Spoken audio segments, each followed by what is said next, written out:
Hello，大家好，我係 Hatch25年嘅 SMI Jefferson，今日想同大家介紹一下呢本故事書，佢個名就叫做《長渡歷險記》。咁故事個主角就叫小健，佢係一個好鍾意食唔健康食物嘅小學生。今日又係返學嘅日子，小健琴晚飲完汽水，食得好滯之後就瞓着咗覺啦。而今朝就一啲都唔想起身，心情好差啊！佢身心疲累咁返學，心入邊喺度諗，可以點樣先可以令到自己可以開心一啲呢？喺返學嘅途中，佢一邊行路一邊食嘢，想暫時將唔愉快嘅情緒拋諸腦後。小健經過一間小食店，買咗佢最鍾意食嘅雪糕同埋薯條做早餐。又買咗好多其他唔健康嘅嘢食，例如冬甩、糖同埋汽水。喺上堂嘅時候，小健托住個頭聽老師教書，冇耐佢就開始覺得個肚隱隱作痛，好唔舒服啊！佢嘅眼皮都好似越嚟越重咁，不知不覺就瞓着咗覺啦。喺一片漆黑之中，小健聽到一把聲音。你好，我哋係益生菌，歡迎嚟到你嘅腸道世界啊！佢擘大眼嘅時候，發現自己身處喺一個暗粉紅色嘅陌生地方，被一啲奇怪嘅生物包圍住。小健跟住益生菌入到去腸道世界，面上充滿着疑惑同埋好奇。益生菌見小健呆咗喺度，就拉住佢去參觀我哋嘅腸道世界。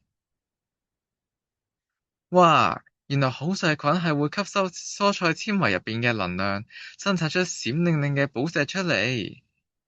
健康嘅食物會令到好菌變得更強壯，生產出更多寶石。而唔健康嘅食物，例如汽水、薯條，就會令到壞細菌出現，製造一啲有害嘅紫色石頭。腸道工廠分為兩個部門，一個色彩繽紛，一個烏煙瘴氣。好菌緊張地說道：大件事啦！今朝食嘅薯條同埋雪糕已經進入咗工廠啦！嗶嗶嗶，工廠嘅警報聲響起，成座工廠都搖得好犀利，就嚟要冧啦！原來係壞細菌製造嘅石頭撞爆咗工廠嘅牆壁，引起發炎。突然，小健嘅耳邊傳嚟又一把聲音。小健從夢中驚醒，原來午餐時間到啦。小健，要唔要一齊去食漢堡啊？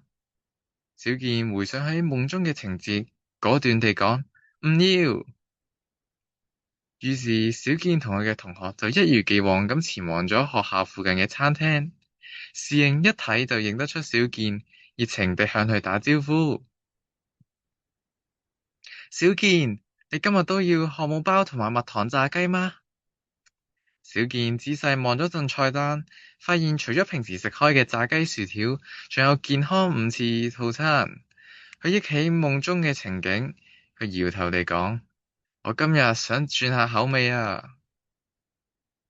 當小健終於選擇咗沙律嘅時候，好細菌喺腸道裏邊歡呼起嚟，一齊嗌道：係我哋嘅英雄啊！由嗰日開始，小健就開始多食健康嘅食物，每日都食好多蔬菜水果，同埋經常飲水。因此，好細菌亦都變得越嚟越多，製造出大量嘅閃亮寶石。小健仲會經常同同學去踢波、打籃球同埋打羽毛球。隨住時間嘅過去，小健嘅心情都變得更加愉快啦。咁故事就嚟到呢度啦。如果大家有興趣嘅話，可以撳停條片睇下同故事相關嘅小知識。咁最後就想借呢次機會感謝 Hatch Magic 陳庭華基金會以及同我一齊完成呢本書嘅組員，俾到我呢次機會分享。希望大家鍾意呢本故事書啦。拜拜。